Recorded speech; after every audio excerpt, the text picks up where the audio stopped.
கோயம்புத்தூர்ல எந்த அளவுக்கு இந்த அரசு மக்கள் மீது வரியை போட்டு மக்களை பணத்தை சுரண்டுகிறது என்பதற்கு ஒரே ஒரு உதாரணம். கோயம்புத்தூர்ல அன்னபூர்ணா ஹோட்டல் மிகப்பெரிய காலகாலமா நடத்துறாங்க. அந்த அன்னபூர்ணா ஹோட்டல் மத்திய நிதியமைச்சர் உட்காந்துக்கிறாங்க. ஒரு ஹோட்டலுக்கு போனா காபி சாப்பிடுறோம், ஸ்வீட் சாப்பிடுறோம், போகடா காராசு இது சாப்பிடுறோம். காப்பிக்கு ஒரு வரி போடுற, ஜாங்கிரிக்கு வரி இல்லைன்ற,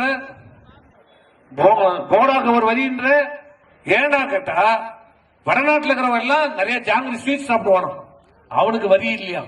நம்ம தமிழ்நாட்டுக்கார காராசு பொகடா பூந்தி இதெல்லாம் சாப்பிடுற மாதிரி அவனுக்கு வரி 18% வரி. அவருதான் நான் அவர் சொன்னதுதான். வடநாட்டில் ஸ்வீட் சாப்பிடறானா அவனுக்கு வரி இல்ல. இங்க நாங்க காபி ஸ்வீட்டு காரம் சாப்பிடுவோம். காபிக்கு ஒரு வரி போடுற, போடாக்கு 18% வரிக்கு போடுற. எப்படி கேட்பா? இல்ல என்கிட்ட சண்டைக்கு வரா. அதை விட இன்னொன்னு, இந்த பண்ணு இருக்குது இல்ல, பண்ணு, இந்த பண்ணு அதுல உள்ள கட் பண்ணி ஜாம் வச்சு கொடுப்பாங்க. ஜாம் பண்ணும் ஜாமும் சாப்பிட்டா வரி 18%. அது வெறும் பண்ணு வாங்கி சாப்பிட்டா வரி இல்ல. அதுக்கு அவர் சொல்றாரு.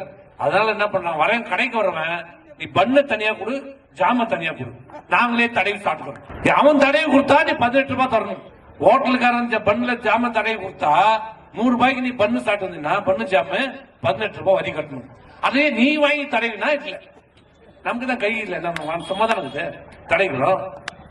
இத கேட்டதுக்காக இருக்கிற நிலைமையை அடிமட்ட மக்களுடைய சாதாரண ஒரு பிரச்சனையை அவருடைய உள்ளூர் பாஷையில எடுத்து சொன்னார்.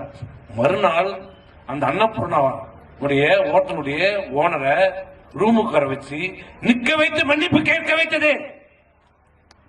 பேசுது என்ன தப்பு, நியாயத்தை தானே சொன்னாரு. மன்னிப்பு கேட்க வச்சது. எங்க போனாங்க திமுக வீரவாசம் பேசுவாங்க ஸ்டாலின்? எங்க போனாரு?